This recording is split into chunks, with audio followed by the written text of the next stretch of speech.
Gentlemen,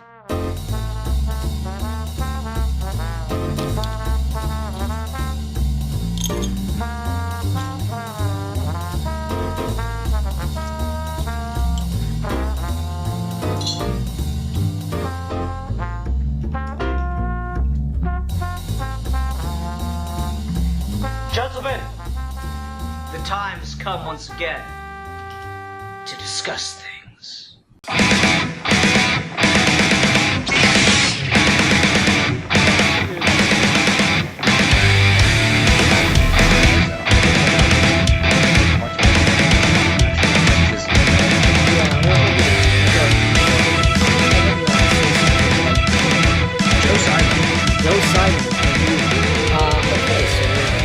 And I've actually been recording for about a minute, so let's just go ahead and get into Jack Kirby. Hi everyone, welcome to another episode of Geeky Gentlemen. I am Super2. Joining me today is the one, the only, the Ixta Abs.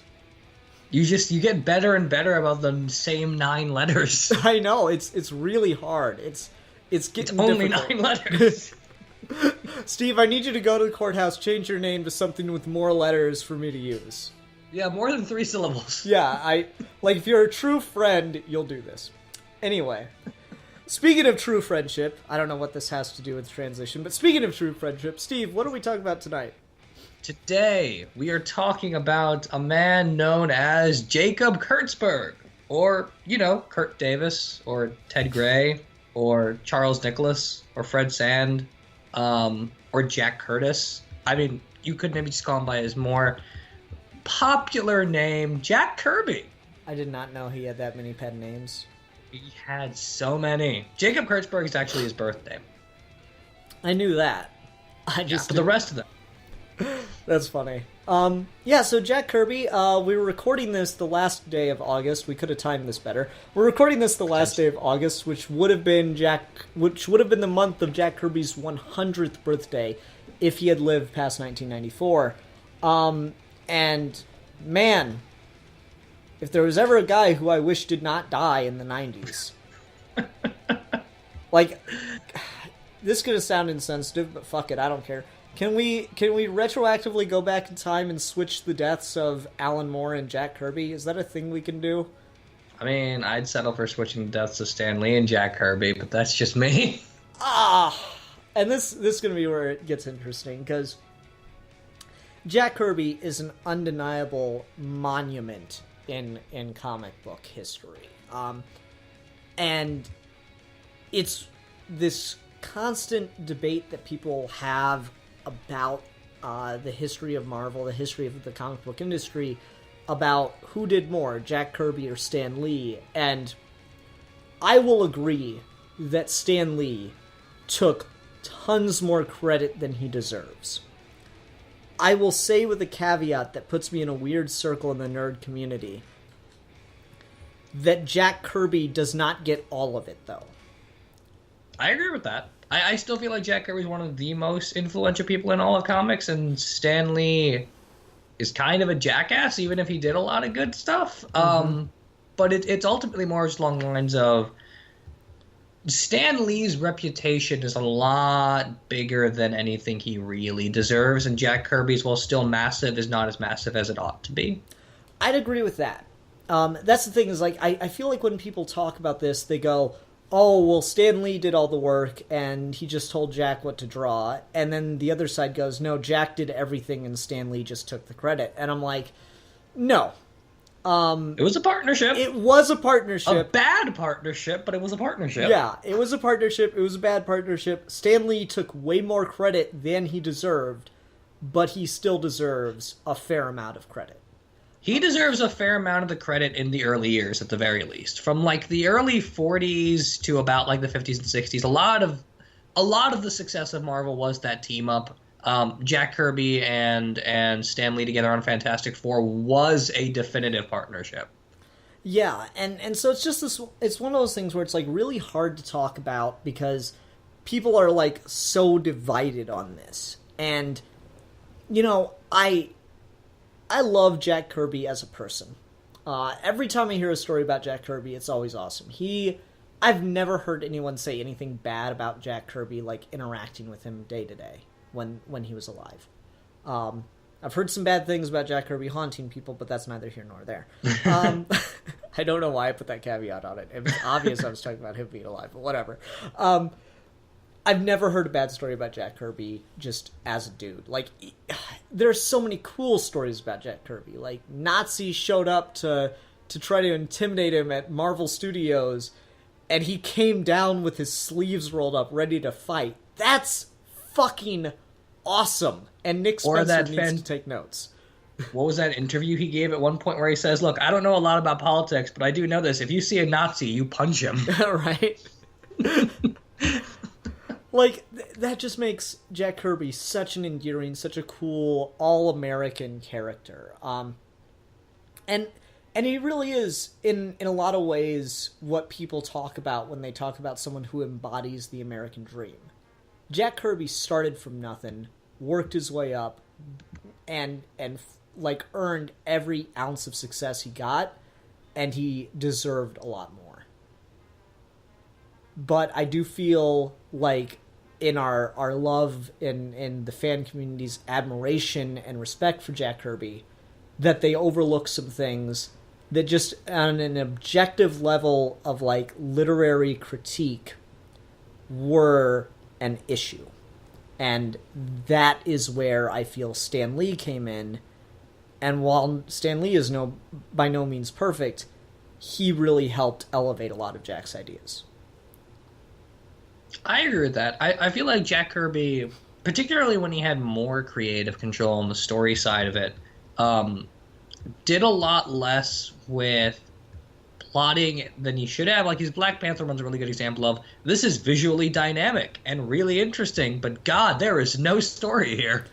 You know, I talked to Comics Kid 2099 about this forever ago, and he used, like, just the perfect phrasing for this that I really do feel applies. Jack Kirby was an ideas factory, but he could not hold on to any of them for more than a few pages. It seems like Jack Kirby, just in an issue, would introduce and then throw away more ideas than other people use in an entire run.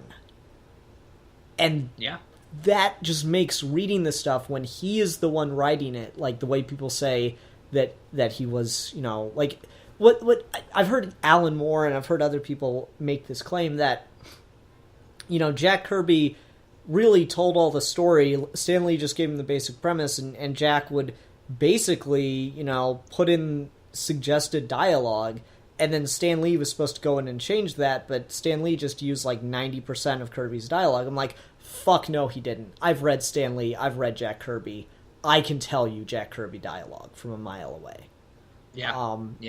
It sticks right the hell out, and it is one of the things that, no matter how much I love a Jack Kirby story, no matter how much I love the art in a Jack Kirby book, his dialogue sticks out like a sore thumb, and it's not often a good thing.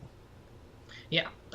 Although it does partly explain how, to get back to your point about the ideas, that Jack Kirby could be so influential and that you could see all of these creators giving credit to him or using his concepts so randomly and so obscurely, partly because, well, he just had so many of them. His Mr. Miracle run, like, just for the first 12 issues alone, is basically the entire backbone of the entire Fourth World. Mm-hmm. But then at the same time, you go through and try to read the Fourth World stuff, and yeah, that dialogue's bad. It's hard to kind of just sort of, it's hard to try to force yourself through it. And then there's stuff like his Jimmy Olsen book, which is important, but also just kind of a slog to read. Yeah, the Jimmy Olsen and the Newsboy, all the stuff I've read of Jack Kirby, fine. I cannot put up with the Newsboy Legion.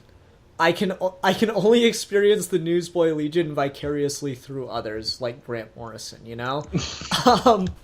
Yeah, we are not old enough for the Newsboy Legion to be anything but annoying. Yeah, it's one of those flubba-dubba, no, it's flippa-dippa here, and I'm like, oh my fucking god, no, just get it Stop talking. Page. Yeah, and so, like, you know, the thing with the Fourth World stuff in particular is when Jack Kirby was writing Myth and, like, what's the dark side line that's just, makes no sense, but it's so fucking epic. I am the Tiger Force at the center of all things. When you wake up in the night screaming, it is dark side who you see. Like, that's a cool fucking line. I don't care that it doesn't make sense. But, like, it's so totally weird that, like, Darkseid speaks the same as just, like, a New York City dweller. Like, in that same story, Orion's hanging out with a bunch of city people from New York, and they all talk like that, and it's just, it doesn't flow. It just makes me wonder, though, what is a Tiger Force and the center of what thing? All things. All things, Steve. Like, it's cool as shit, and honestly, like, it just has such pathos. Like, I love the way Jack Kirby uses with the New Gods, I think they're called epithets, or like a title you are known as, that can be used in place of your name, kind of like a nickname but more regal. The gods in Olympus use this all the time, like Zeus the Thunderer, Poseidon the Stormbringer. Like, you'd have that with Darkseid. It's like you'd have that with the New Gods. So like Orion, Dog of War, Metron, Seeker of Knowledge. Like, that would just be all over the place. And that was so cool. But again, when you have average Joe Schmoes on the street talking like that, it breaks the coolness for me. That's fair. Have you read his OMAC stuff? No, I've never gotten into OMAC.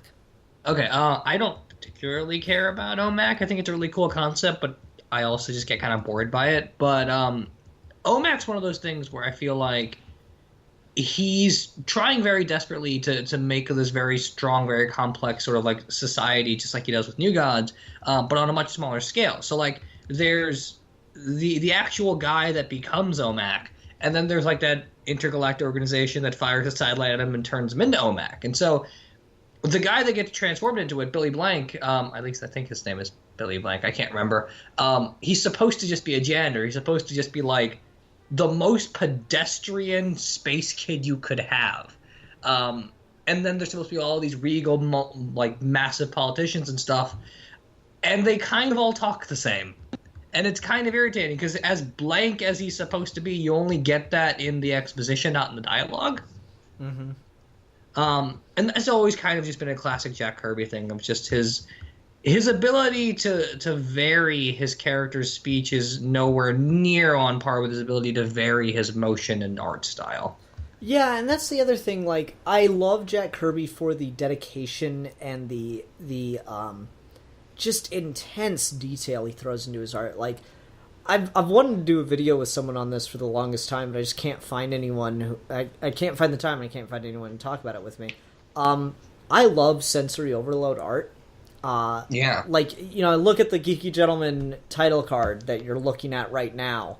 Name all the things on the screen. It will take you some time. And you will miss things, I promise. Like, that whole thing, I love just super detailed art that, like, most people look at for 2 seconds and move on. But, like, you can open a volume of a Jack Kirby book and just look at it, and there's so much meticulous detail put into the fucking wall in the background that they walk away from 2 pages later. It's fucking ridiculous, the amount of dedication and detail he had, and I love that about it. But at the same time, and I know there's an argument behind it, and I'll let you be the one to make it, I don't care for the way Jack Kirby draws people. I really... Okay, it would help to know what you don't like about it in particular, because I've got my own thing about that. I just don't like that they're blocky. Like, one thing I do from time to time when I'm doing, like, comic reviews is if I see a pose that I think looks weird, I will try to contort my body into it just to show how awkward I think that is.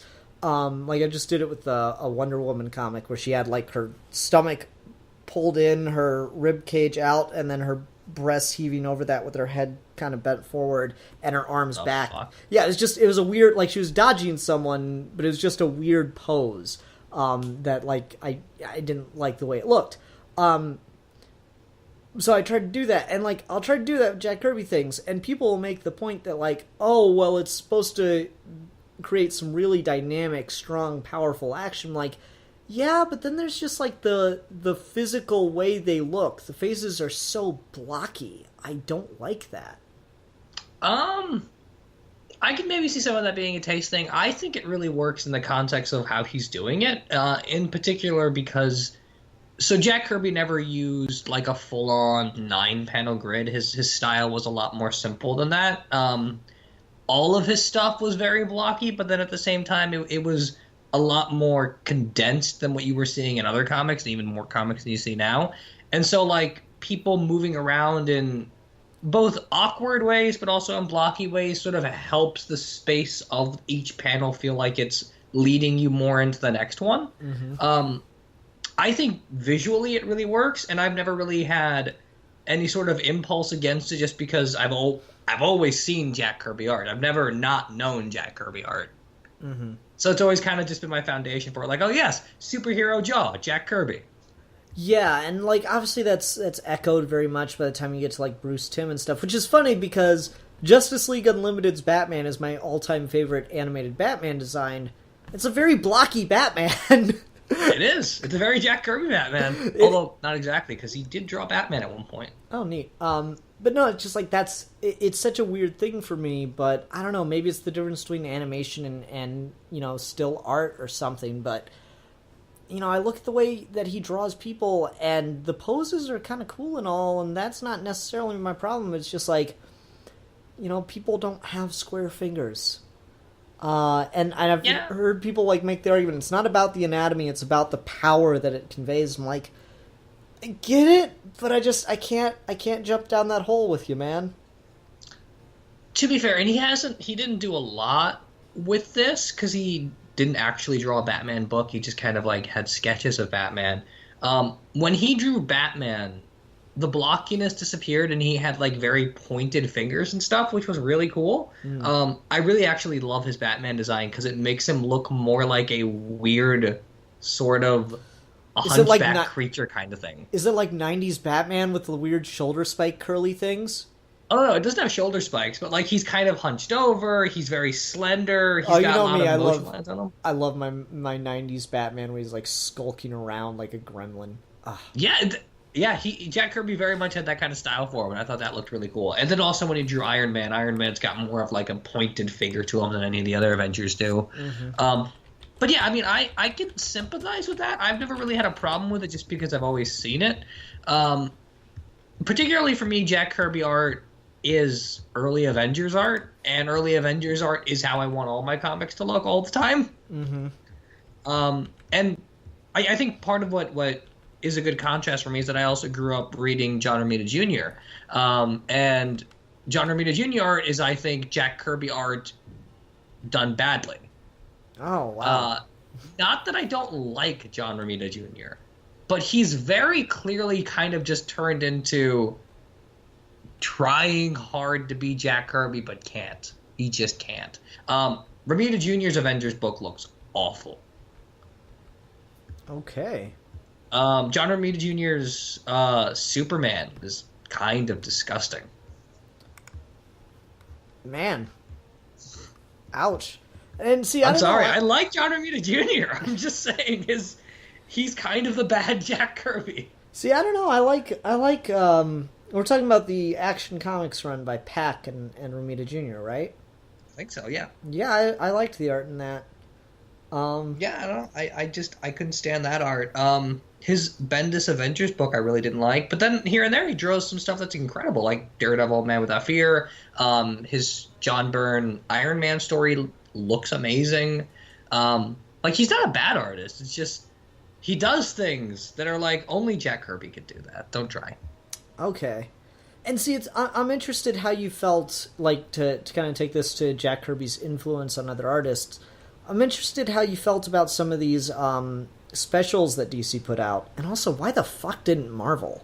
Well, Marvel has a history of just kind of like being behind the eight ball when it comes to doing things for Jack Kirby. It took forever to get anything even resembling like a Jack Kirby reference in the MCU. Yeah, that's disappointing.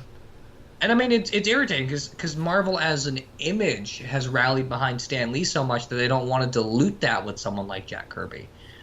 which is a problem in and of itself. Mm-hmm. But like more directly, how'd you feel about some of the art and storytelling that we got in some of the DC Kirby specials? So I haven't read all of them, but of the ones I've read, like the Orion one, I really, really like what was going on with those. They weren't. It's hard to be Jack Kirby. They weren't doing what I like about Jack Kirby, which is that whole sort of every page gives you, in a modern sense, like 2 pages worth of story. They were still paced very much like modern comics. They were still structured very much like modern comics, but I thought overall that, like, the Orion one in particular, like, it's really solid. It really had, like, his tone, and even, like, some of the art, even though it's not structured the way I thought I would want it, it still looks very much like this is someone who's trying to play off the models Jack Kirby gave them. Definitely. Like, I really, really liked the Sandman one. Yeah, the Sandman one was brilliant. Yeah, and, you know, the interesting thing about that is it took, like, Kirby's style in the first couple pages, and then you get a 2-page spread of them traveling through the dreaming, and they did Photoshop. They're like, like that 2-page spread in the Sandman title could just be called "What If Jack Kirby Had Photoshop," and yeah. that is something I've found myself wondering about from time to time. Is like, not only do I wish he lived because, you know, he's a cool guy, but, like, I've looked at his art style and particularly Jack's use of geometry. I would have killed to see Jack Kirby do some 3D modeling. That dude is obsessed with geometry and volumetrics, and that is what 3D modeling is king at. There's also that big debate just in modern art in general about the whole anything digital versus anything that's, like, more manual based. Do you think Jack Kirby would have been a digital artist now? Jack Kirby, you know, traced and used reference pictures left and right to get his work done. I have no doubt in my mind that man would use any tool available to him. Yeah. Like, that is such an easy question for me. Not even getting into stuff I know about the man, just things I can see in how he did art. Like the famous story is that he took apart TVs and laid the tubes all out on the floor, and that's how he drew, like, his spaceships and stuff. Yeah. If you're willing to do that, you're probably willing to play around on a computer. Then he's just getting into his personal philosophy and stuff. He was a futurist. He was so obsessed with the future. Why the fuck wouldn't he do art on a computer? Yeah, I mean, I have no doubt in my mind he would be very much like a Mitch art style, sort of like putting filters on top of the art and stuff like that. Oh, most definitely. I have no doubt in my mind. Jack Kirby. God, could you imagine Jack Kirby with taking selfies with filters? He'd be obsessed with how busy he can make his photos look. Jack Kirby is many things, but a minimalist is not one of them. It's true. That's why I love him. Yeah. That's why I love him. And yeah, like, it's so funny because anytime I ask about, like, something I'm working on for the show or just, you know, anything in general, people always go, you don't want it to be too busy. I'm like, no, you don't understand. I do. The whole point is that it's busy. Yeah, I love busy artwork. It's like, it just gives you something to look at. Like, minimalism's fun. Minimalism's neat. But you know what? I'll take that redesigned Batman Beyond costume any day of the week, man. I love it. Yeah, we'll disagree there. That's where I draw the line. Minimalism and oversaturation can be really good on really interesting extremes, and I love oversaturated art sometimes. But that Batman Beyond costume when it first came out was perfect, and anything you do after that is downhill. Fair enough. But more to like to the Jack Kirby point about, like, the sort of oversaturated artwork. What I thought was really interesting about the way Kirby did action scenes is it's not graphic, and not that I care when something's graphic necessarily, but, like, in no way, shape, or form are you watching a scene that's like, oh man, this is violent just by taking a snapshot of the scene. Yet, in the context of his story, it can be really dark or it can be really terrifying because he really knew how to pace his story in such a way where you get the impact of the action without him having to like throw blood all over the page. Which is a thing I don't think we're very good at anymore. Yeah, knowing like what not to show and how to show something just through implication is something we're not very good at these days. And, you know, that's kind of because we don't have to be anymore. Like, you know, when Kirby was doing all that stuff, he had to deal with the Comics Code Authority and just, you know, internal censorship before that.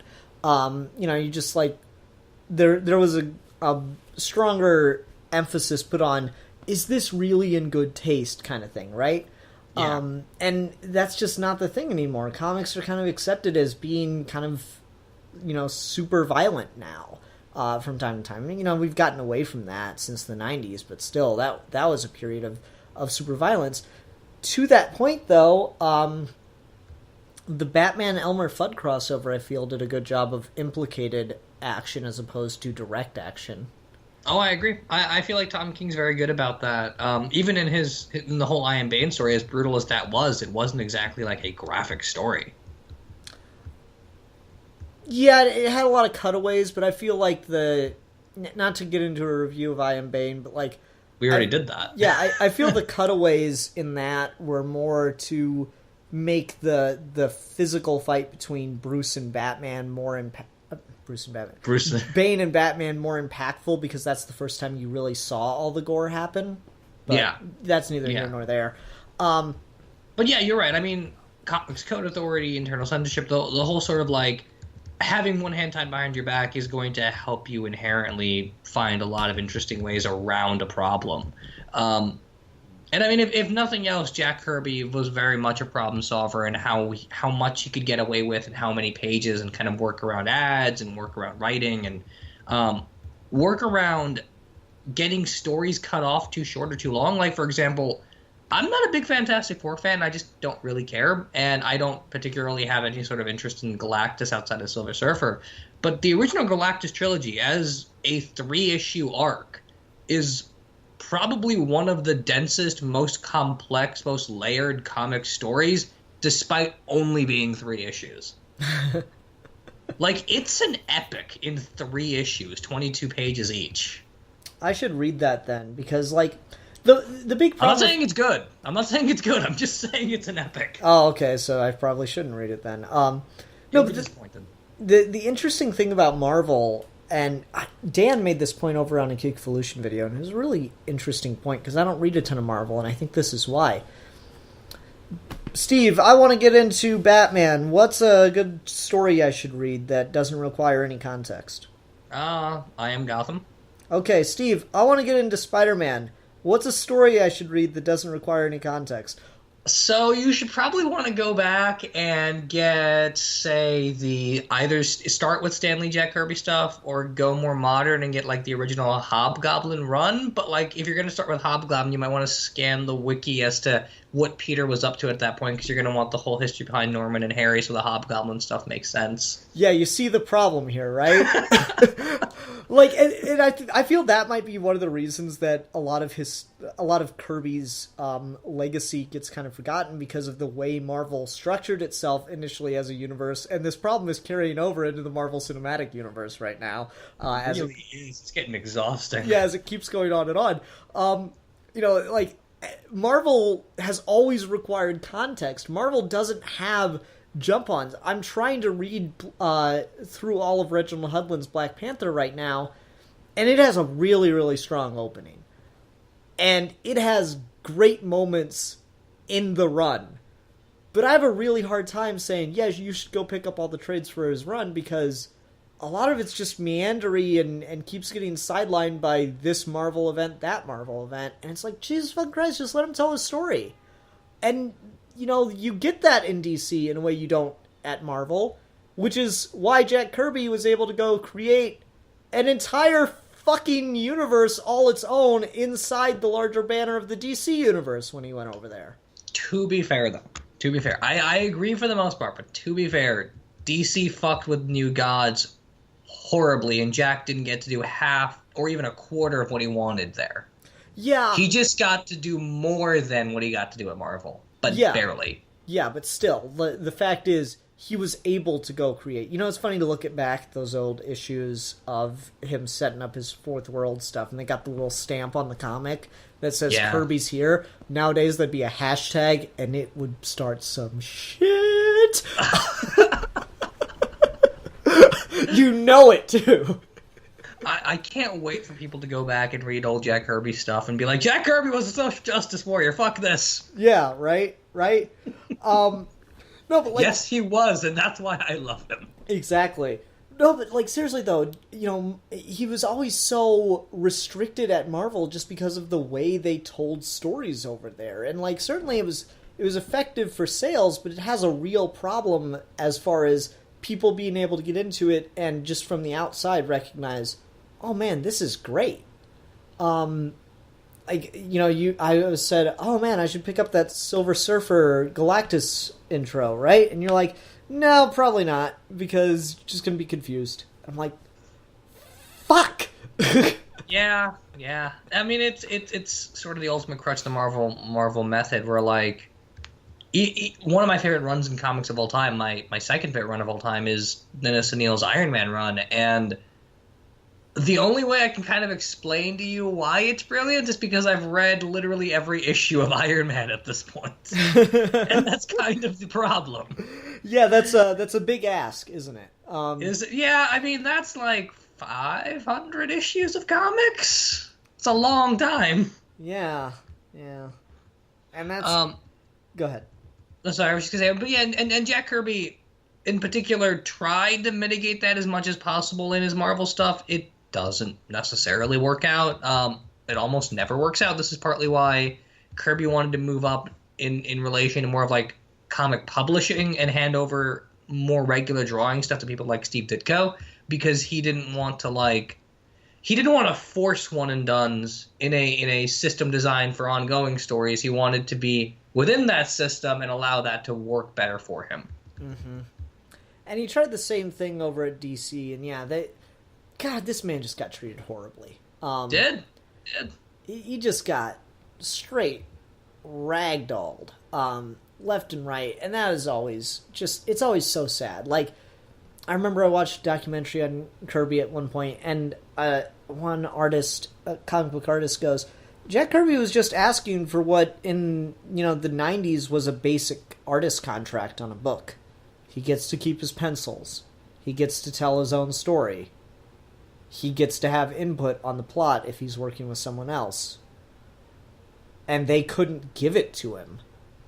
And, like, those are just the most basic asks for an artist, especially such a well-established artist like Jack Kirby. I can only imagine how awfully some of the other guys got treated. Shit! Yeah. I mean, Jack Kirby is from the very beginning, the comics have this thing where, in the old Golden Age and even part of the Silver Age, people either wouldn't use their real names or we wouldn't publish who did anything in a comic because all of the writers and artists were waiting to become real artists, quote unquote. Yeah, Stan Lee's talked about that too. Yeah, so like they would just kind of like phase out of it, and Jack Kirby from the very beginning was never ashamed of the fact that he worked on comics, which is a massive thing. And so not only was his name almost always out there, but people knew who Jack Kirby was before they had any inkling of what a comic is, or even more complex stuff that Marvel and DC would do later down the line, building universes and stuff. Like, Jack Kirby was a name for a long, long time. Mm-hmm. And it's just it's a shame. It's disgusting to see the way he was treated. Like, everyone bitches about, Bill Finger got screwed out of Batman. Jack Kirby got screwed out of the Marvel Universe. Yeah. Yeah. And that's awful. It really is. And I mean, Bill Finger, Jack Kirby, it goes to show just in general how comics as an industry have always been kind of problematic and toxic. And when people talk about comics industry now and like how hard it's get into anything, or how problematic the companies are run, or just how toxic the communities become. This has all been festered and built up to since the beginning. I mean, there's a reason you have what we have now, and why people like Jack Kirby got screwed out of the system. And honestly, I'm not sure if it's a matter of if it's evolved or it's just never really changed enough, I kind of tend to think it was kind of always this way to varying degrees, ebbed and flowed. Sometimes it got a little bit better, sometimes it got worse, just depending on the year. Because I think, I hate to say it, I think it was always kind of, shitty in one way or the other. And it's just to what degree which part was shitty to the creators. And, and the worst part about it is when you had guys, trying to break that, like Todd McFarlane, they kind of ended up shooting themselves in the foot because they came from this culture and they didn't know any other better way to run things. So that's why you had, Todd McFarlane getting in legal... Todd McFarlane makes this big, huge case of, artists and creators of comic books need more of a share in the characters they're creating, blah, blah, blah, blah. I'm going to go off, launch my own company, and get all these big names to come do stuff for me because they'll agree with my point. Alan Moore, Grant Morrison, Neil Gaiman all create original characters for Spawn. They are objectively the best things about Spawn.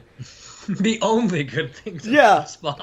Todd McFarlane, so so I get to keep these, right? And everyone's like, no, that Grant Morrison's just sitting there going, no, that's not how that works.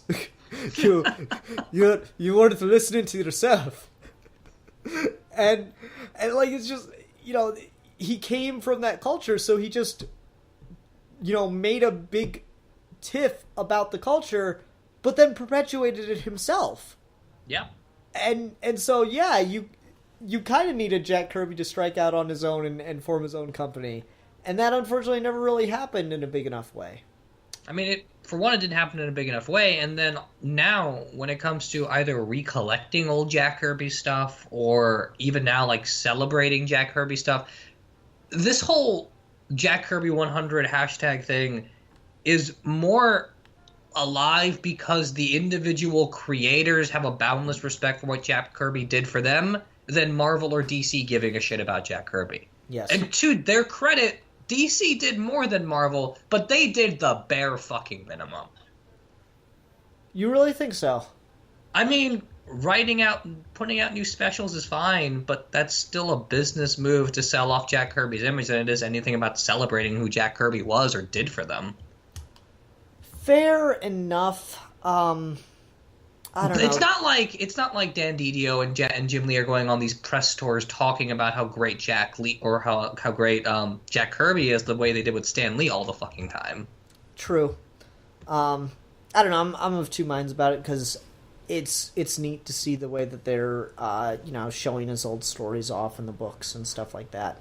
Yeah, but again, that's the least you'd expect them to do. Fair. That's a fair point. And this is why Marvel's a problem with Jack Kirby. They didn't do anything. They're not even trying to do anything. Literally, the only reason there's a Marvel foot in the Jack Kirby celebration is because there's a bunch of Marvel writers the only reason I have work right now is because Jack Kirby created my character. Yeah. Yeah, and that's ridiculous that Marvel doesn't do a damn thing to celebrate him. I gotta read this story because I've seen the ending before, and I just want to read it on its own. Where the Fantastic Four meet Jack Kirby. Oh, I've seen that before. I haven't read it either. Yeah, I need to read that, because that seems like probably the best tribute Marvel ever made to Jack Kirby. Yeah. Just by the very nature of it, right? Yeah, absolutely. So I don't know. Go ahead. No, sorry, yeah. I mean, I've always liked that whole sort of 90s thing that we started doing of, creators and comics characters meeting each other. Dan Turpin in Superman the Animated Series is basically Jack Kirby. Or he was based on Jack Kirby, I know that much. Grant Morrison and Animal Man, Fantastic Four and Jack Kirby. It was a thing we were doing, and I liked it. Yeah, totally.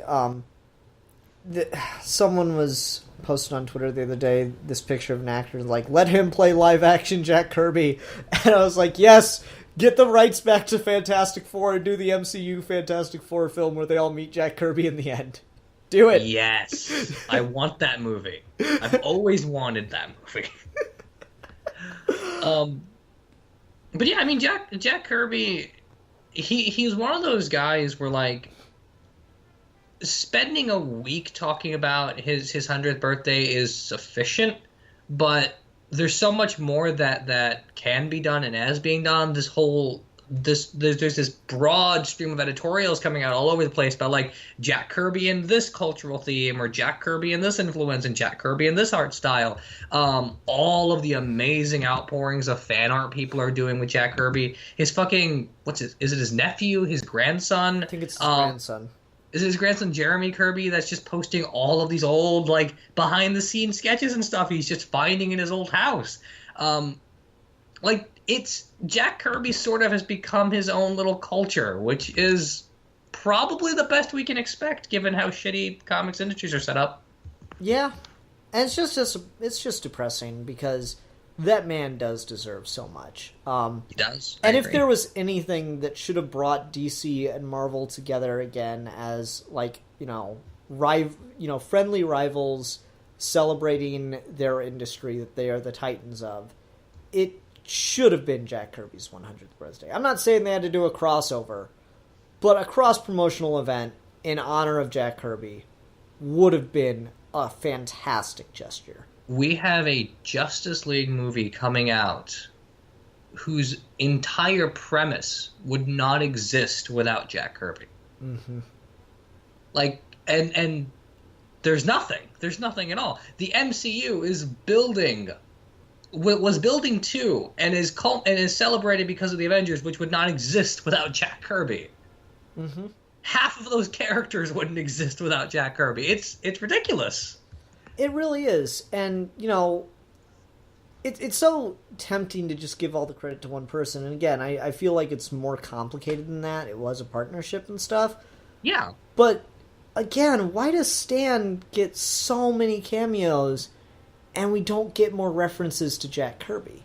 Yeah, and I mean, ultimately, I'm not even saying that, like, we need to cut Stan Lee out of these things and throw Jack Kirby in a replacement. I'm just saying that, given the image Stan Lee has propagated as himself, we need to put Jack Kirby on the same pedestal that we put Stan on, even if Stan's is artificial. Marvel is good about this in their ending credits, whenever a movie's over, where they'll, like, list not only the people that created the character, but, like, the names of the writers and artists that in particular wrote stories that influenced this. So, like, Warren Ellis's name is on Iron Man 3 and stuff like that. Mike Gruenwald's names are on the Captain America movie. Ed Brubaker's in the Captain America movies. That kind of thing. Jack Kirby's there sometimes. Sometimes. That's he should a problem. be in every fucking one. He really should. There isn't a single one of those movies that didn't borrow in some way, shape, or form from Jack Kirby. DC should have been doing this a long time ago, too. But, I mean, if they're gonna make a fucking Justice League versus New Gods movie, you gotta credit the guy that made the fucking New Gods. Yeah, definitely. And, it's weird because I've seen moments where, Marvel has acknowledged Jack Kirby. Ultimate Spider-Man is not a good cartoon series, and this wasn't a direct acknowledgement of Jack Kirby, but it was acknowledgement that Stan Lee is not God. Where, like, it's revealed Stan Lee plays a janitor on that show, voices a cartoon version of himself as a janitor. Of course he does. Who's actually an agent of S.H.I.E.L.D. Of course he is. That is, like, supervising to make sure Spider-Man's doing the right things. And in one episode, he has to, like, out himself and reveal that he's an agent of S.H.I.E.L.D. and kind of sort of save the day. And Spider-Man goes up to him and is like, wow, you're, like, such an old guy, but you really helped and helped me out there. And he goes, oh, don't give me all the credit. I didn't do everything myself. Right, Steve? And you just see, like, a guy, wave his hand across the screen. It's like, oh, Steve Ditko. That's clever. That's kind of cute. Yeah, like, stuff like that. Just need more of it. Like, we really need, Stan Lee does so many useless cameos that have nothing to do with anything ever.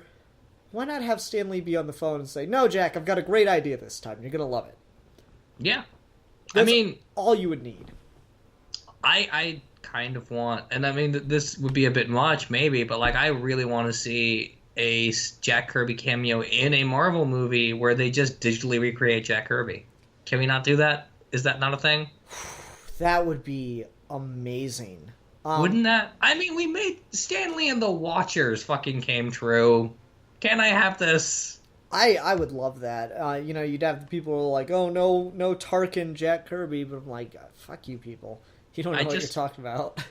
I mean, there would be something about, like, and I mean, I'm cheesy, so I wouldn't even hide it, but like, if I was part of Marvel and I had a movie coming out in 2017 with Jack Kirby 100th birthday, like Thor Ragnarok, I would just make a post-credit scene where the Avengers come together and they all shake Jack Kirby's hand. Oh. That would be so fucking cool. Yeah, I mean, and I'm not even saying you have to go that far. I'm just saying I would, because you know what? He deserves it. He does. It's a real shame that, like, there hasn't been more outpouring for him, especially from Marvel. Like, yeah, Jack Kirby created the New Gods and a bunch of DC characters. Jack Kirby co-created the Marvel Universe, at least. Yeah. It's ridiculous that Marvel is not doing this stuff. DC, even beginning to do it, is pretty much a slap in the face to Marvel. But the fact that Marvel doesn't just take that and go, oh, you think you're going to pay Jack Kirby tribute? No, we're going to pay Jack Kirby tribute. Like, of all the little in-house rivalries that these two companies get into, you think that they could get into something to, like, we're going to outdo you in our tribute to Jack Kirby, but no. Nope. Marvel really needs to step up their game in this regard, but Marvel's always been bad about this. They've never really done a lot to celebrate a creator in any sort of important or meaningful way. Like, for example, Jeff Johns' Green Lantern. Jeff Johns he didn't make his reputation off Green Lantern, but he became such an integral part of Green Lantern that you might as well give him a co-creator credit on that franchise at this point. Mm-hmm. And DC treats him like it.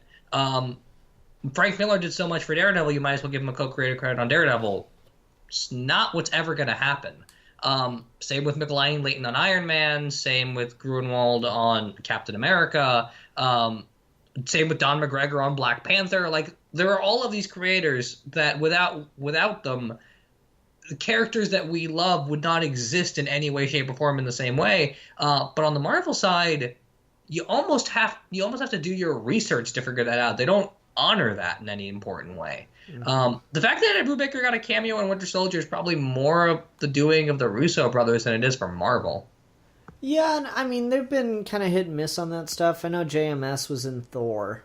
Yeah, and that was cute. Yeah, they need to do more stuff like that. Both franchises do, honestly. Yeah. Especially because a lot of these guys that were around are dying out now. I mean, yeah. I'd love Danny O'Neill to show up in a Batman movie. That should happen. Yeah. Yeah, I mean, there's just so much of, like, we're in that very transitional, volatile historical age where, like, the old gods are dying, the new gods are coming. There needs to be more acknowledgement of, like, yeah, Stan Lee's probably going to die anytime now. Danny O'Neill is probably going to die anytime now. Frank Miller's probably going to die anytime now.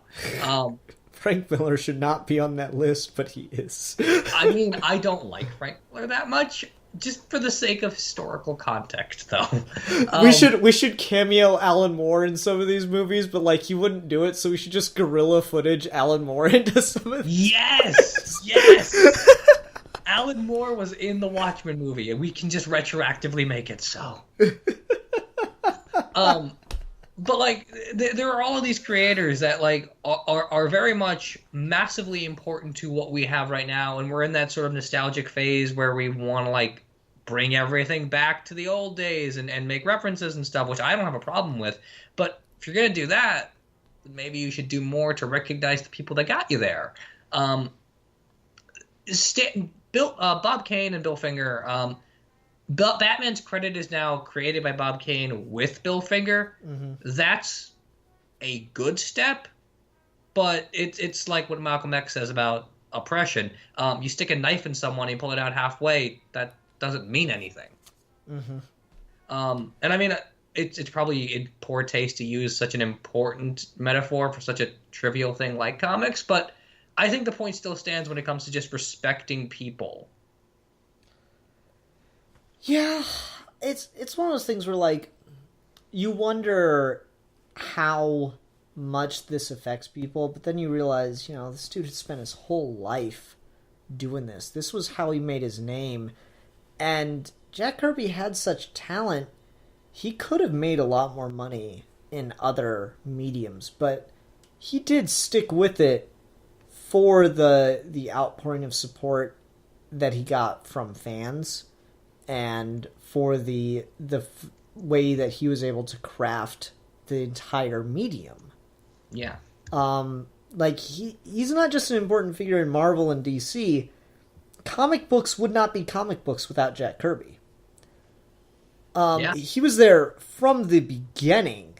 He all but drew the cover for Action Comics #1, for Christ's sake, as far as his monumental, like, landing that he had on the industry. Like, I mean, Captain America punching out Hitler, at this point, probably one of the most important images in comics. It really is. And I don't know, would you say that Chris Evans fake punching, theater Hitler counts as a tribute to Jack Kirby, or is that just a general tribute to comics?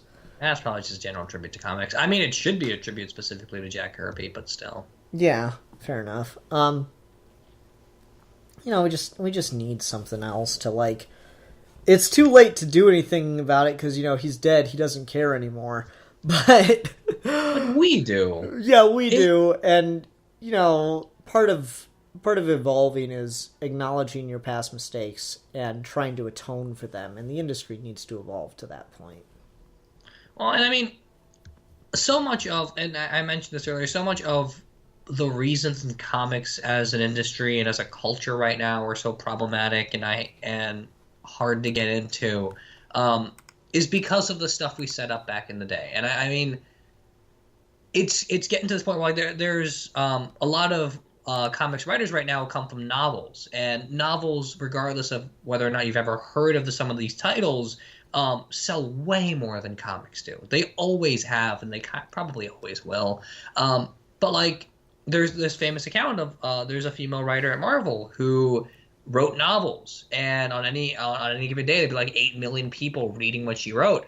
And she never got any hate whatsoever on a misogynistic level, even if she got critiques. She writes a comic that gets read by 100,000 people, barely, and more than half of them are misogynistic assholes. Uh-huh. So it just goes to show that, like, this is part of the problem with comics culture. This is part of the problem of, like, ever since we started the industry by screwing over creators, we've led to a very complex relationship where you just have toxic people reading comics because toxic people are producing comics. Yeah, and that's a real shame because there's such greatness in comics. Like, I feel like for every asshole creator you can name in comics, you can name at least 2 or 3 great people. Yeah, absolutely. I mean, ultimately, if you're going to devote your life to comics, you will have, 1, a childlike sense of wonder, which everyone will always appreciate, and 2, you love superheroes.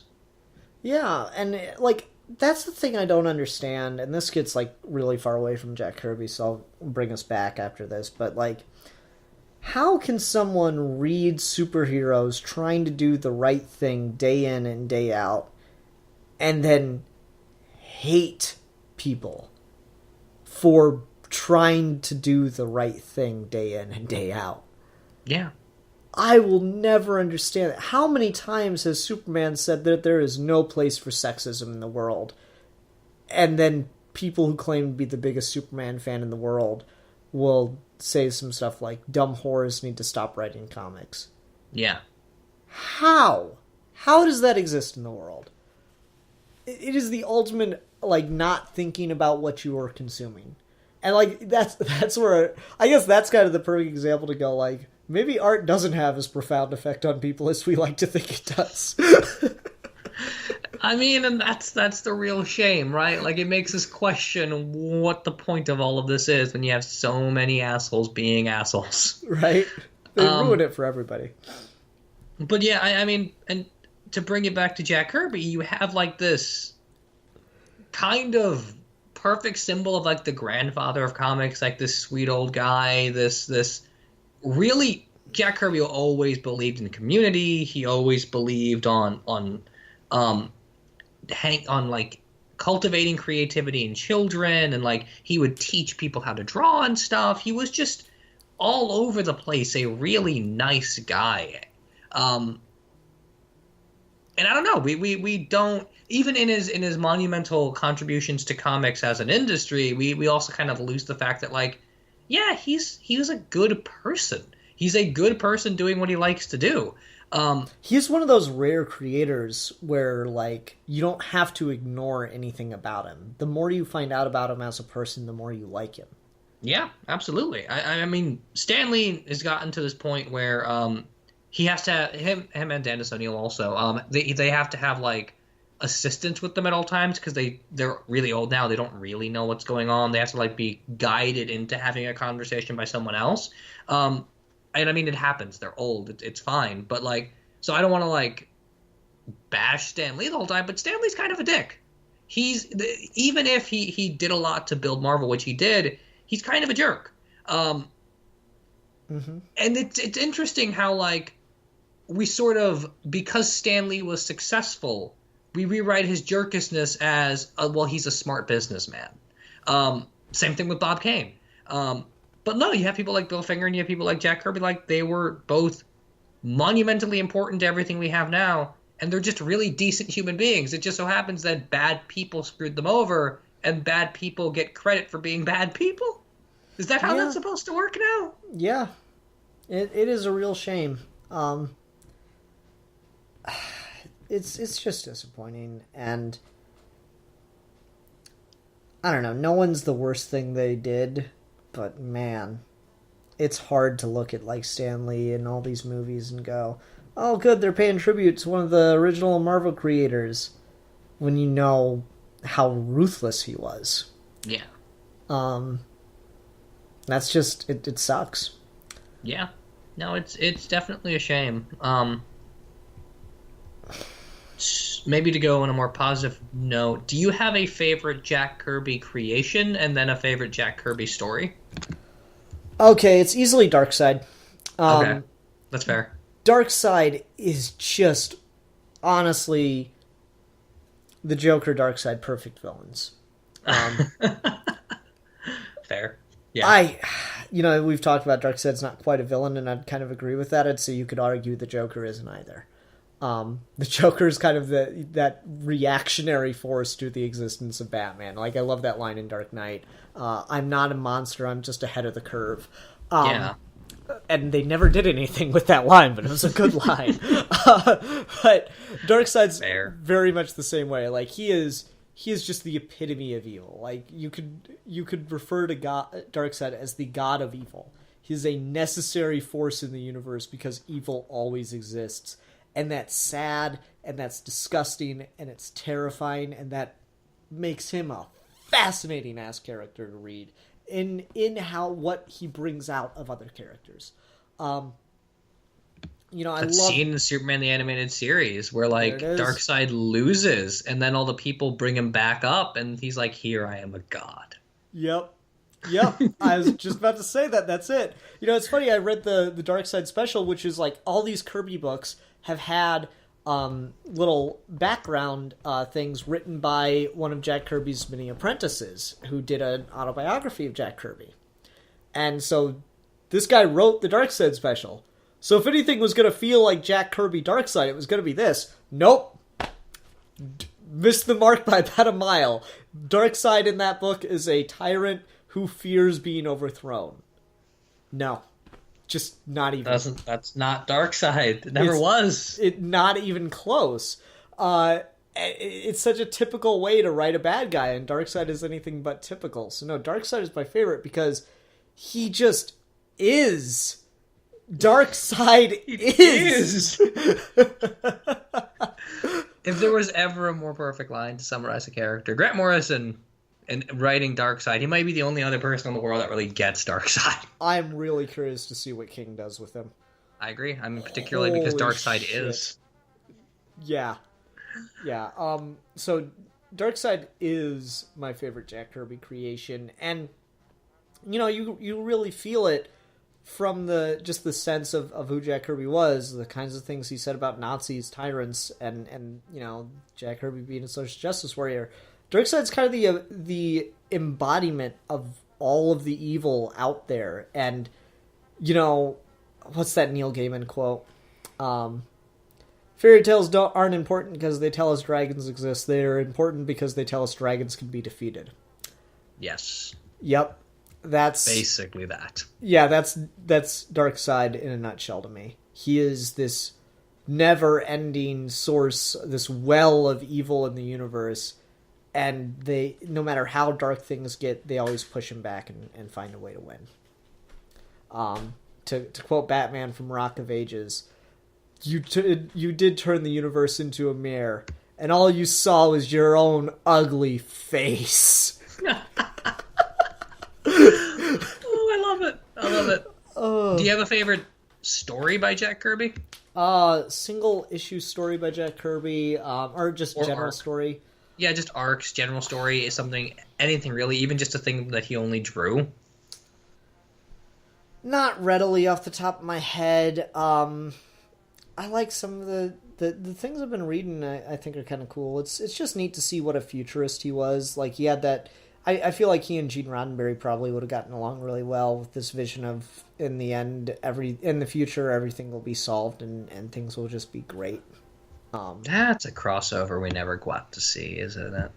He did, I think he did, like, the comic book adaptation of Star Trek the Motion Picture. That's about the closest you'll get. I think that's him, or maybe I'm thinking 2001: A Space Odyssey. To be fair, they're the exact same thing. One's just good. Yep. Let me see here. Let me type in Jack Kirby Star Trek. What comes up? It's hard to tell, but that's worth looking into. This Grant Morrison quote on Jack Kirby is the most Grant Morrison quote on Jack Kirby possible.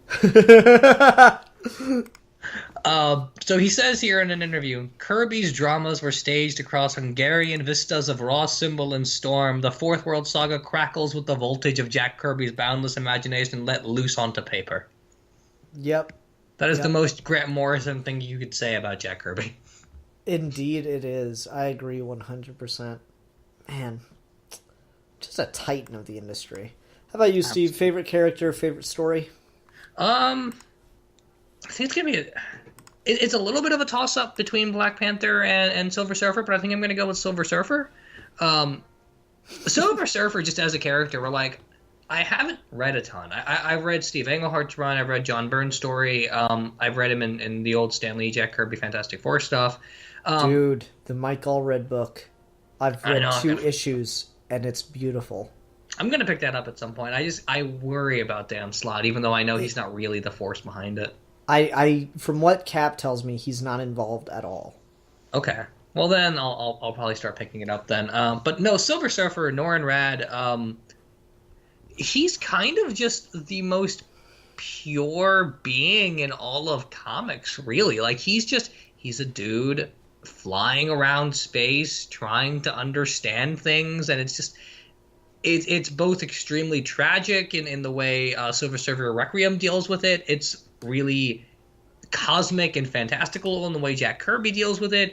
It's really fascinating and philosophical the way Steve Englehart deals with it. It's just, Silver Surfer as a character is basically like space Socrates, except Socrates wasn't a dick. If Socrates was interesting, if you really think about it, because he's not. But anyway, that's neither here nor there.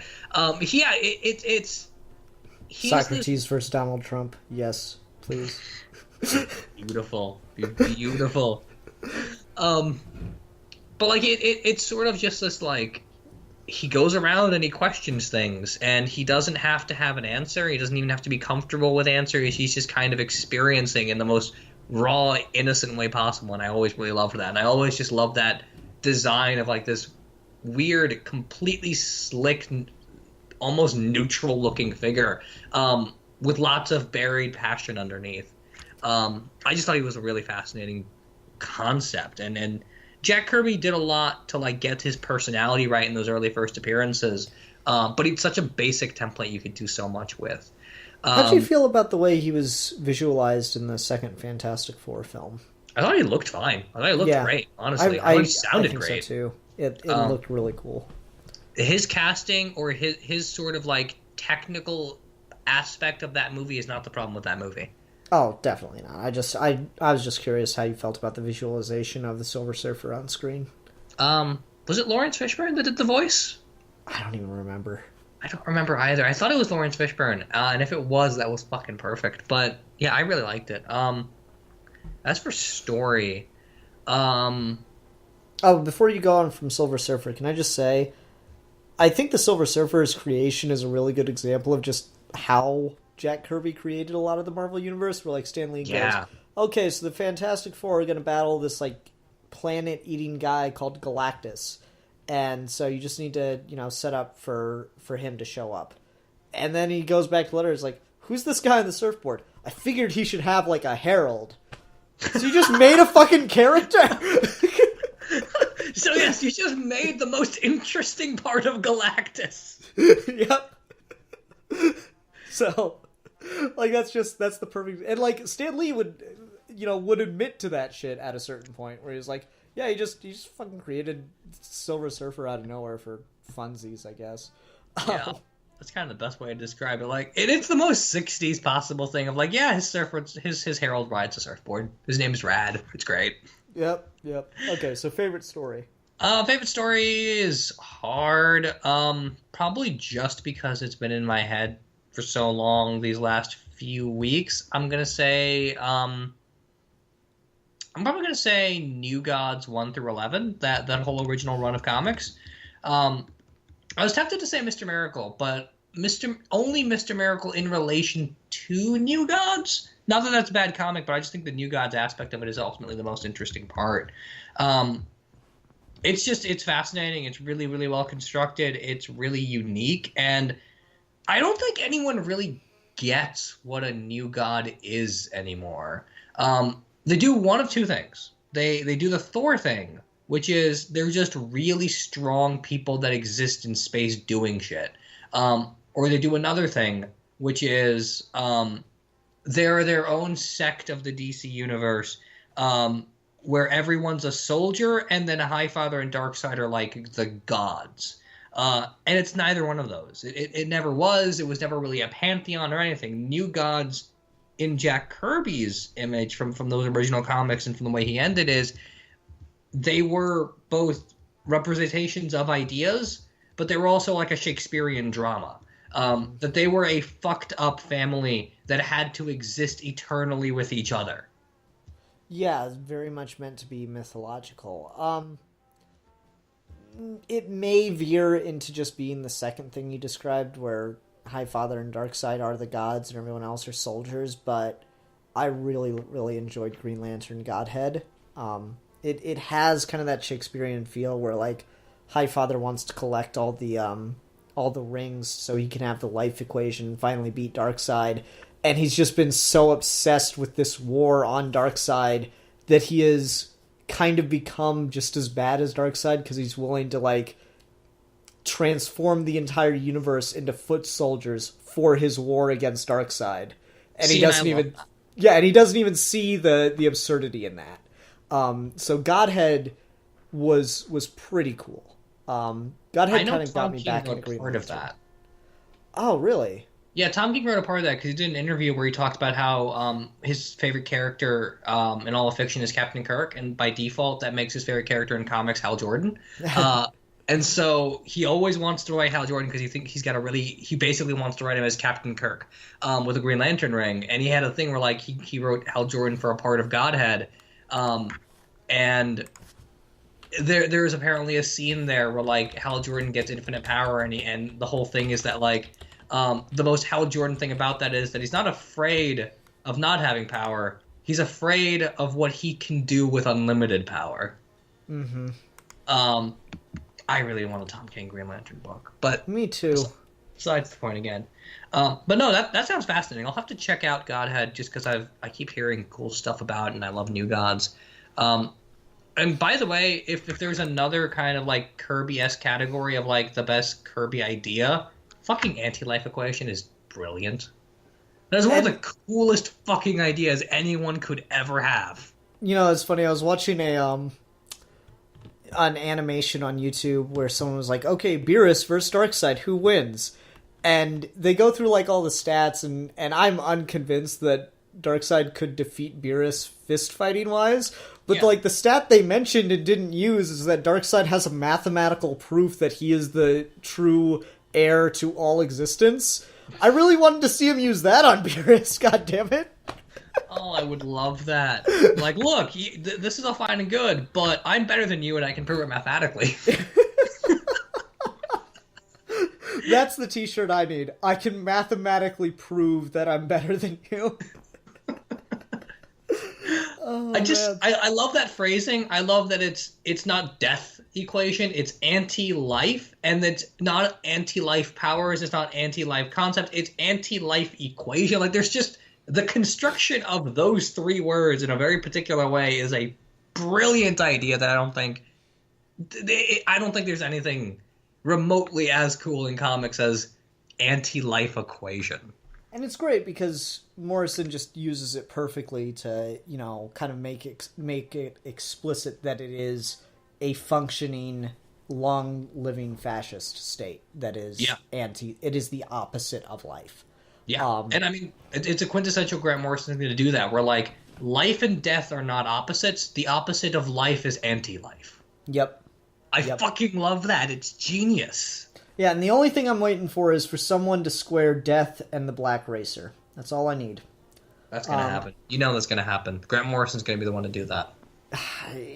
I need someone to do it. I need someone to square Neil Gaiman's Death and the Black Racer, because it's funny because Grant Morrison squared the Black Flash and the Black Racer. It's like, oh no, they're the same thing. But now we just need someone to do it with Death. It's really confusing out there, man. I think part of it is just like, and not to derail into talking about Sandman, but like Death is also like one of the best characters in all of comics, and so beautifully ended that like, even if you want to square it with the rest of the universe, I kind of just like where Death is. My thing is, Neil Gaiman bends over backwards, especially with Jack Kirby's Sandman, to make it fit with Jack Kirby's stuff. Yeah, which is bizarre. It gets even more bizarre. Neil Gaiman says, "Hey, DC, I want to do this book for you about Sandman, the Jack Kirby version." DC's like, let us talk with legal and stuff, see what we can do. Okay, we can give you a book called Sandman, but you gotta invent a new character. Guess I'll just create the God of Dreams and make some fucking literature right now. That's how that happened. But you wanted the hammer, I will give you the quill. Yeah, and like, so he just fucking, you know, he bends over backwards to put Jack Kirby's Sandman and the original, Gas Gun Sandman all in the same wheelhouse. He doesn't contradict anything else. And the only outlier is Death and the Black Racer between all that stuff. And that is the thing that I want to see squared away. Could you maybe stretch and just use Grant Morrison's explanation for Black Racer and Black Flash and just connect that with Death? I feel like you could fan theory that out quickly enough. The best one I've heard is just that since those beings are so incredibly powerful, when Death comes for them, she has to send someone to stop them first. I like that. I also like the notion of the kind of Thor explanation of, like, your entire lifetime is the equivalent of me noticing a hair out of place on my head. And so they kind of they appear in infinitely inconceivable ways, and Black Racer just happens to be one of them sometimes. Yeah. Something like that. I mean, Necron, he's kind of like a false death, something or other. Well, that's kind of the whole point of that Underworld crossover from the 90s, I think. Yeah, so, like, he doesn't bother me as much, but the Black Racer is clearly, you know, the embodiment of death, and Death is the embodiment of death, and you cannot have both of those things unless you do something to square them. I need that in my life. That's fair. Anyway, do we have anything else we want to talk about with Jack Kirby? I'm just gonna throw out another Grant Morrison quote. That's the perfect Neil Gaiman quote for Jack Kirby, except said by Grant Morrison. So Grant Morrison calls Jack Kirby the William Blake of comics. Wow. That's exactly what Neil Gaiman would say if he was Grant Morrison. Tweet that. I really should. I like that. Oh, man. Okay, I think that'll do it. We need a review topic for next week. What can we review? It's your turn, isn't it? Yeah. Yeah, I got something. Yeah. Well, I was technically supposed to come up with Jack Kirby. You threw it out there, and I was like, yes, let's do that. But I got a review topic, so it's all good. Sweet. What are we talking about? We are going to talk about one of the newest in the unprecedentedly great line of DC animated films. Oh, Batman, God. Harley Quinn. Don't you say it. Don't. Oh, my God, you said it. Damn it. I hate you. Thank you. I'm glad. I'm glad you hate me. I'm glad. I feel your hate, and it makes you strong. I will strike you down and become more powerful than you could possibly imagine. That's not how that quote works, but I don't care right now. It takes so little to bring Steve to the dark side. It's awesome. It really does. Fucking Harley Quinn. Oh. You had to pick fucking Bruce Timm trying to reconcile his past and his glory days for useless bullshit, and then the completely pointless Kevin Conroy-ness of it all, and fucking Harley Quinn. I hate it. I'm angry. Yay. So tune in next time. That'll be just a romp. A romp is a good word. That is a good word. Yeah. All right, everyone. Thanks very much for watching. Until next time, I'm the Philosopher. And I'm the exile who's angry about Harley Quinn. And we are your geeky gentlemen. And we will be discussing things.